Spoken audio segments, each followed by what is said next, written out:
8h32, le 18 mai 1980. Après 7 semaines de faible activité volcanique, le mont Saint-Helens explose. Une formidable énergie, équivalent à 500 bombes du type d'Hiroshima, projette 1 milliard de mètres cubes de débris dans le ciel, amputant la montagne de 425 mètres d'altitude, détruisant totalement la forêt avoisinante dans un rayon de 10 km. Plus d'1 tonne de rejets volcaniques pour chaque habitant de la planète. Mis à part l'éruption du Katmai survenue en 1912 en Alaska, qui entraîna plus de 20 milliards de mètres cubes de rejets volcaniques, l'éruption du 18 mai dernier du mont Saint-Helens est la plus imposante du XXe siècle. Parmi tous les, si l'on veut, volcans de la côte ouest, le mont Saint-Hélène était le plus actif et c'est celui qui donnait lieu à des éruptions, disons, plus ou moins périodiques, à peu près tous les 200 ou 300 ans. Or, la dernière éruption du mont Saint-Hélène remonte à peu près 1857. Pourtant, depuis plus de 4 ans, on s'attendait dans les milieux spécialisés à un réveil du Saint-Helens. Début 75, le USGS, le Bureau américain de relevé géologique, affirmait que le Saint-Helens était potentiellement le plus dangereux de la côte ouest et qu'une éruption était à craindre d'ici un siècle, peut-être même avant l'an 2000. Depuis 18 mois, le Saint-Helens était donc sous surveillance étroite. Sous surveillance bien sûr très étroite depuis le 27 mars, date de son réveil.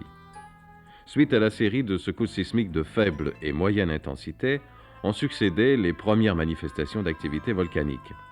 Par la suite, la montagne parut se calmer. On observa toutefois, fin avril, début mai, que le versant nord se gonflait. Pour le volcanologue Arun Taziev, la tâche des géologues américains sur place n'était pas si facile qu'on le croit. Alors, ce qui est très caractéristique, ce sont les changements de température des gaz qui s'échappent d'un volcan en activité. Malheureusement, Saint-Helens, il était très difficile d'accéder à ces gaz parce que le volcan vraiment était très hostile. Il y a donc cette température des gaz qui, tant que c'est phréatique, est de l'ordre de 100 degrés, et lorsque le magma se rapproche, les températures montent, et lorsque ces températures dépassent 800 degrés, c'est que le magma est vraiment très près. Lorsqu'elles atteignent 900 degrés, c'est que le magma est là. Donc on peut, rien que par la température des fumerolles, contrôler l'ascension éventuelle du magma. Il y a aussi la chimie de ces gaz.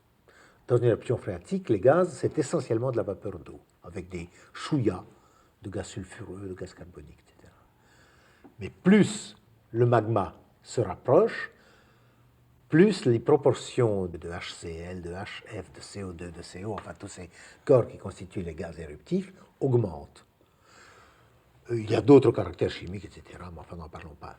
En plus de cela, il y a les mesures d'inclinométrie. Quand le magma monte, le volcan se gonfle. Parce que les fissures qui existent ne laissent pas passer le magma, sauf s'il se fraye un chemin.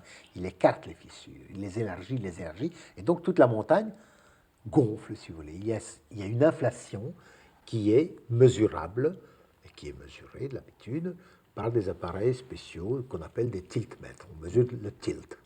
Les spécialistes ont pourtant déjà prévu avec précision des éruptions volcaniques, à Hawaï et en Islande par exemple. Alors, comment expliquer cet échec au mont Saint-Helens? À Hawaï, les basaltes sont très fluides et les gaz s'échappent facilement au travers. Donc il n'y a pas de grosse explosion.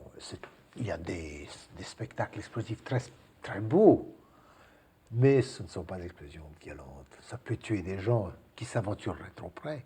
Ça ne va jamais tuer les gens à quelque distance. Les explosions sont beaucoup trop modérées.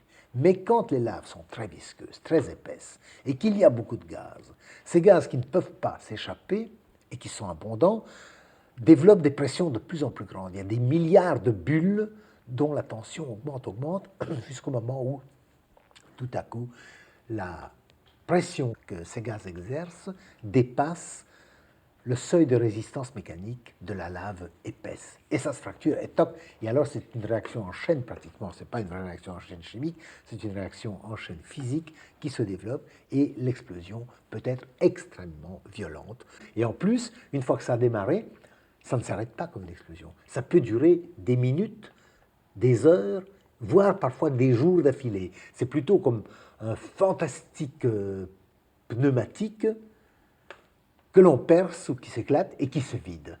Et, les gars, et le magma, c'est-à-dire la roche fondue qui vient des profondeurs, se vide de sa formidable réserve de gaz. Et c'est ce qui est arrivé au St. Helens. Pourquoi y a-t-il des volcans dans la chaîne des monts Cascades et pas ailleurs sur la côte ouest du continent nord-américain, à part en Alaska? Une côte ouest à forte activité sismique dont la dominante géomorphologique semble être la faille de San Andreas. À un moment donné, vous avez des plaques qui, au lieu de, disons, s'enfoncer l'une dans l'autre, vont plutôt passer, si l'on veut, une à côté de l'autre. Il va y avoir ce qu'on appelle une faille transformante, et c'est exactement le phénomène que vous trouvez dans la région de San Francisco.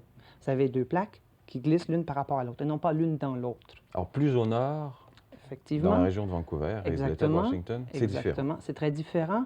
À cet endroit-là, vous avez d'un côté la plaque de l'océan Pacifique, si l'on veut, qui s'enfonce, et de l'autre côté, vous avez le continent nord-américain qui, lui, flotte en surface comme un, si vous voulez, comme un morceau de liège sur l'eau. À quel endroit est-ce que ces deux plaques se rencontrent? Le long du littoral du continent, si l'on veut. Ce qui se produit, ceci, c'est que vous avez le pourtour nord-américain ici, et vous avez un point de contact ici, mais par contre, cette plaque-ci, qui provient du fond de l'océan Pacifique, glisse sous le continent nord-américain, et vous avez cette matière-ci, là, qui est finalement la croûte océanique, qui s'enfonce de plus en plus, qui aussi est chauffée, parce que plus elle s'enfonce, plus la température est élevée, et aussi plus les pressions sont élevées. Et à ce moment-là, vous atteignez un point qu'on appelle de température et pression critique, qui fait que cette matière-là, qui était jusqu'à un certain point rigide, fond et devient un magma. Or, le magma en question, sous l'effet de pression avoisinante, est poussé vers le haut. Et à ce moment-là, ce qui se produit, c'est qu'à travers les fissures, le magma se soulève et s'élève et finalement traverse la croûte que l'on voit là, du continent nord-américain et forme des volcans. C'est là qu'on retrouve le mont Sainte-Hélène, justement. Exactement. C'est à cet endroit-là et à d'autres endroits comme par exemple le mont Rainier, le mont Baker et au Canada, le mont Meager. À ces endroits-là, le magma monte en surface. On connaît donc la mécanique des volcans, leur origine. Pourquoi cet outil ne nous permettrait-il pas de prédire les éruptions? La tectonique de plaques ne joue aucun rôle dans la prévision pratique des éruptions. À grande échelle, dire il y aura des éruptions volcaniques ici ou là, ou des tremblements de terre ici ou là, parce que telle plaque s'enfonce sous une autre, tout à fait d'accord, mais sans aucune précision. Pour la prévision de protection, pour empêcher la mort des gens, la tectonique de plaques ne joue aucun rôle.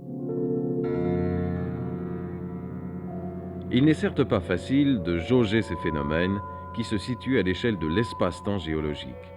Aucun lien direct, par exemple, entre les tremblements de terre qui ont ébranlé la côte ouest au début de l'année et l'éruption subséquente du St. Helens. 3 autres éruptions ont suivi l'explosion du 18 mai. Or, dans les 13 ans qui ont suivi la dernière période d'activité du St. Helens, de 1842 à 54, 3 autres sommets des monts Cascades se sont réveillés. Le mont Rainier en 1843 et les monts Baker et Hood en 1854. Pour le sismologue canadien Götz Buschbinder, une répétition de ce scénario est possible. Mont Sainte-Hélène a été connu comme étant le plus dangereux dans le futur assez proche. D'autres peut-être vont sauter aussi, mais les gens aux États-Unis ne vont pas dire peut-être quel, parce que ces prédictions sont très difficiles du point de vue de coût économique et c'est très dangereux à faire une prédiction qui peut être pas exacte. Mais sûrement, il va y avoir autre options aux États-Unis dans cette région. Le bilan du réveil du St. Helens est très impressionnant. 63 morts, des dégâts matériels de plus d'1,5 milliard de dollars. Au point de vue topographique, c'est une véritable métamorphose dans un rayon de 20 km. Au total, de 3 à 7 milliards de mètres cubes de matière ont été déplacés. Une partie encore indéterminée des cendres volcaniques s'est répandue dans la haute atmosphère. On a craint des répercussions climatiques. Les experts toutefois ne s'entendent pas sur l'impact, sauf pour dire qu'il sera mineur. Par contre, les émanations de gaz vont aggraver le problème des pluies acides. Au sol, la cendre n'a pas eu autant d'effets néfastes qu'on avait craint. Certaines récoltes sont même plus abondantes que l'an dernier. Et bien sûr, on assiste à une véritable invasion touristique. En fait, le Saint-Helens ne laisse personne indifférent, ne serait-ce que parce qu'il nous force maintenant à suivre de près les points chauds de notre planète.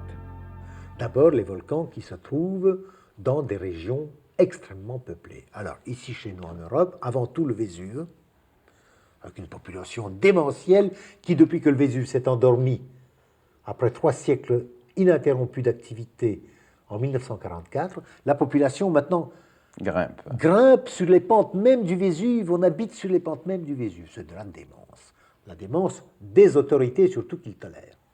L'Etna, qui est en activité continuelle et qui ne fait habituellement pas de dégâts. En Amérique, bon, il faut surveiller la Cascade Range, d'abord, et puis les volcans qui se trouvent près des villes de l'Amérique latine. Et il y a des volcans comme ça au Japon, aux Philippines, et même en Nouvelle-Zélande, par exemple, qui menacent des villes. Auckland, la grande ville de l'île nord de la Nouvelle-Zélande, Auckland. Eh bien, Auckland se trouve dans un champ volcanique qui n'a pas fait éruption depuis des siècles et qui peut parfaitement faire éruption un jour ou l'autre. Il faut surveiller ça.